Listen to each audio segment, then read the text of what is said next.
कितने युगों तक अच्छा काम करते रहे, लेकिन सवाल इस बात का कि पुण्य का भी बोझा जमा हो गया, अब उसका भी फल आपको पाना। पहले न पुण्य का था न पाप का था, फिर कभी आपसे बन गया अधिकार, आपको मिला तो आपने कभी एक झूठ बोल दिया, कभी दो झूठ बोल दिए, कभी चार, फिर झूठ बोल दिया, कभी धोखा दे दिया, कभी बेईमानी कर ली, ऐसे कभी कभी तो वो भी जमा हो गया। ऐसे जमा होते जब आपकी लाख बरस की उम्र है तो उसमें पता नहीं क्या क्या हो जाएगा। तो ये पाप पुण्य सब मिश्रित हो गए तो बोझा। लेकिन जब तुम्हारे ऊपर कोई बोझा नहीं था, पाप पुण्य का कोई विधान नहीं था, पूरी स्वतंत्रता थी, स्वाधीनता थी कि जब चाहो उसके पास जाओ, जब चाहो लौटे आओ, दिन में 100 बार जाओ, 100 बार लौटे आइए उसके पास। लेकिन जब ये अधिकार दे दिया तो रोक टोक क्यों हुई कि ये पाप पुण्य, ये अच्छा ये बुरा, अच्छा बुरा, भाई यही से बंधन पड़ेगा। तो बंधन पढ़ते पढ़ते पढ़ते पहले तो आंख खुली थी, कान खुले थे, देववाणी सुनते थे, सब लोग सुनते थे, आंख खुली थी, यानी तीसरी आंख, तीसरा नेत्र सबका खुला था।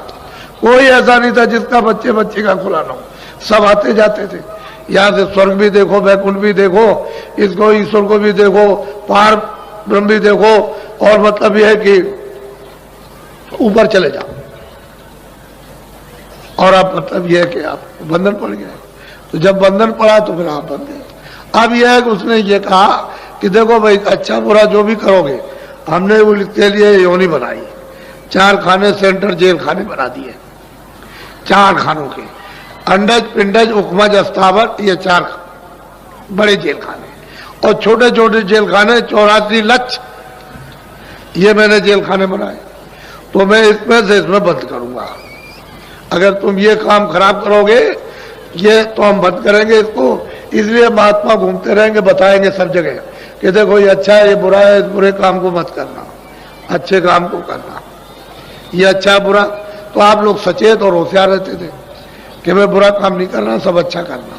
फिर उस अच्छे करने से मन बुद्धि और चित्त जब पवित्र निर्मल रहता था, तब ये कहा था कि भाई महात्माओं के पास चले जाना, वहां से तुमको रास्ता मिल जाएगा। तो आप उनके पास जाते थे, रास्ता लिया और चल दिया। लेकिन अब तो रास्ता बंद हो गया क्योंकि उनके पास जाओगे नहीं। फिर आप मन बुद्धि चित्त को इसको पवित्र न करके गंदगी लाद लोगे। तो जब गंदगी आपने लादी अपने ऊपर में, तो मेरी तरफ ये देखो, ये जीवात्मा बैठी हुई है, तो इसका हृदय इधर तो है नहीं कि भाई इतना सा हृदय हो, जितना सारा संसार है, ये सारा विश्व, जितना इस विश्व का आकाश है उसके लाख हिस्से, यानी बड़े बड़े इसके और कर दिए जाए, उससे भी बड़ा है, इतना बड़ा इसका ये हृदय, ये इसको दिल कहते हैं, हार्ट कहते हैं। ये जीवात्मा का, सूरत का, रूह का, सोल का हार्ट ये। तो इसमें कूड़ा कचरा आपने जमा कर लिया। अब कूड़ा कचरा ऐसी जगह जमा किया कि न तो इधर आगी जाएगी, न पानी जाएगा, न तलवार जाएगी, न कोई तीर जाएगा, न कोई जहर जाएगा, ऐसी जगह उसने जमा कर रखा। और आप ये सोच रहे हो कि शायद हो सकता है, शायद हमारा पाप धुल गया होगा।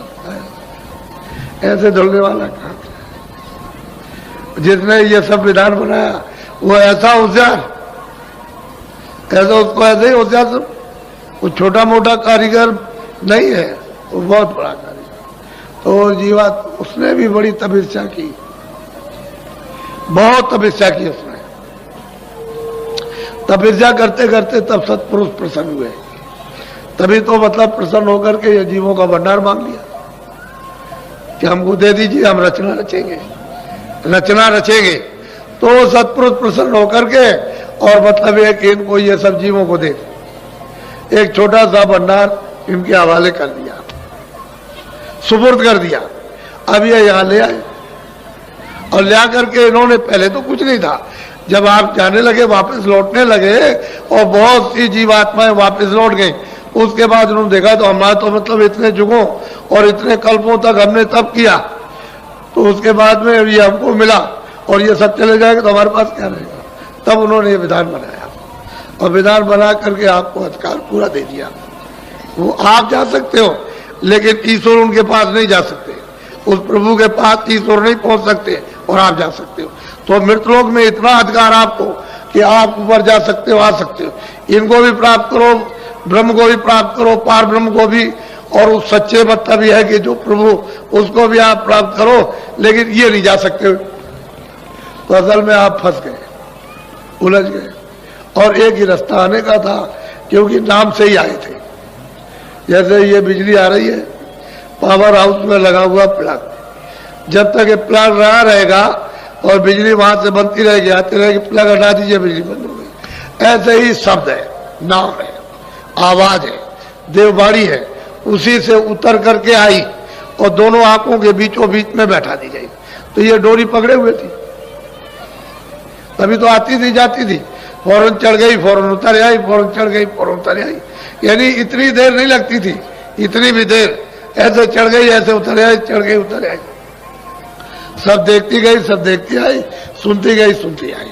लेकिन अब तो मतलब यह है कि आपने जब गंदगी को जमा किया, इस मतलब यह है कि आकाश में, इस हृदय में, तो ये कूड़ा कचरा जब जमा हो गया तो सब आकाश मैला हो गया, गंदा हो गया।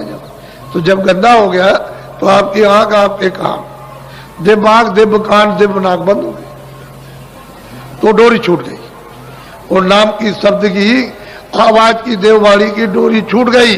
अब ये जीवात्मा अंधेरे में गिर गई, बस यही है। अब जब से आप गिरे अंधेरे में, अभी तक आप उजाले में खड़े नहीं हुए और वापस लौट के घर में नहीं गए। आप परदेश में रहते हो, जन्म है, मरण है, जन्म, मरण है, जन्म है, मरण, यही हो रहा। और क्या भाई, तुम्हारी उम्र मान लो 80 साल की है, 60 साल की है, तो दूसरे की उम्र में 2 साल की, किसी की 5 साल की, किसी 10 साल की, किसी की 15, जन्मो मरो, जन्मो मरो। तो ये स्थान जो है मृत्यु लोक है, ये आपका किसी का कोई स्थान और किसी की कोई चीज नहीं। अब आपको काम के लिए दिया, उसको कहते हो मेरा, उससे काम ले लो। भाई कोई आदमी आता है तो उससे काम ले लीजिए, आपका तो नहीं है। सेवा का सब काम ले लो, उससे पानी भी पी लो, उससे खाना भी बनवा लो, उससे भी करो, वो भी कर लीजिए उसके, लेकिन आपका तो नहीं है। तो आपने काम ले लिया, तो चतुर वही है जो इन सब चीजों से काम ले लेते हैं और काम लेके ये समझते हैं हमारा तो कुछ है, ये तो दूसरे का दिया हुआ और दूसरे का सामान है, और ये भी सामान दूसरे का। तो आप जब महात्माओं के पास पहुंचोगे तब तो ये युक्ति आपको काम लेने की आएगी, और जब तक महात्माओं के पास नहीं पहुंचोगे तो समझो कैसे, तब तक आप समझोगे अज्ञान में कि सब मेरा है, इसी में रहोगे, चिल्लाओगे। तो मोह सकल व्याधियों का मूल है, समुद्र है, समुद्र है, सागर कहते हैं, उसमें डूब गए। अब कैसे छोड़ देगा जब उसमें डूब गए, निकालेगा कौन मोह से? संपूर्ण व्याधियां मोह से, उसमें डूब गए, खजाने, उस व्याधियों के खजाने में डूब गए। अब बिना महापुरुषों के नहीं निकल सकते, तो जगा हुआ महापुरुष चाहिए। कोई दाढ़ी बाल हमारी तरफ से अगर कोई रखा ले और कहते कि भाई तुम साधु हो गए, इसका नाम साधु नहीं है। साधु नाम तो उसका है जिसकी जीवात्मा जाग जाए और उस प्रभु का साक्षात करे, उसको साधु कहते हैं, महापुरुष कहते हैं। अब वैसे साधना के लिए कोई भेष बनाओ, सफेद कपड़े पहनो, गेरू कपड़े पहनो, लाल पहनो, तुम काले पहन लो, तुम कुछ पहन लो, तो इससे कुछ मतलब नहीं। वो बगैर दाढ़ी वाला भी प्राप्त करेगा, दाढ़ी वाला भी प्राप्त करेगा, कपड़े वाला भी, नंगा भी प्राप्त करेगा। लेकिन यह है कि वो इन सब चीजों में बंधा नहीं। तो तुम बन जाते हो कि हमारे गेरू कपड़े, हमारे सफेद कपड़े, हमारे काले कपड़े, हमारा ये, हमारा वो, तो इसमें समझते हो कि हम साधु हो गए।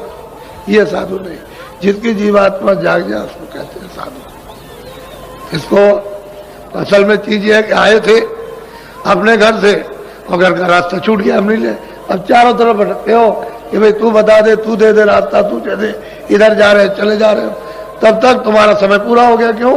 कि मनुष्य जीवन का कर्म जो पुण्य होता है मनुष्य शरीर पाने के लिए, वो तो एक एक कण इकट्ठा होता है। वो उसमें से क्या तुम करते हो, उसमें से एक इकट्ठा हो गया। बाकी 4 खानों के अलग अलग अलग अलग यानी कर्म पुण्य, पशु का, पंछी का, कीड़ों का, यानी इनका अलग अलग जो कर्म है और उसका जो अलग अलग पाप पुण्य वो अलग अलग जमा होता है। उसको उसी उन्हीं में मिलेगा, आपका होगा आपको इस उन्हीं में मिलेगा। तो मनुष्य शरीर के कर्म अलग है प्राप्त करने के, और पशु इत्यादि पंछी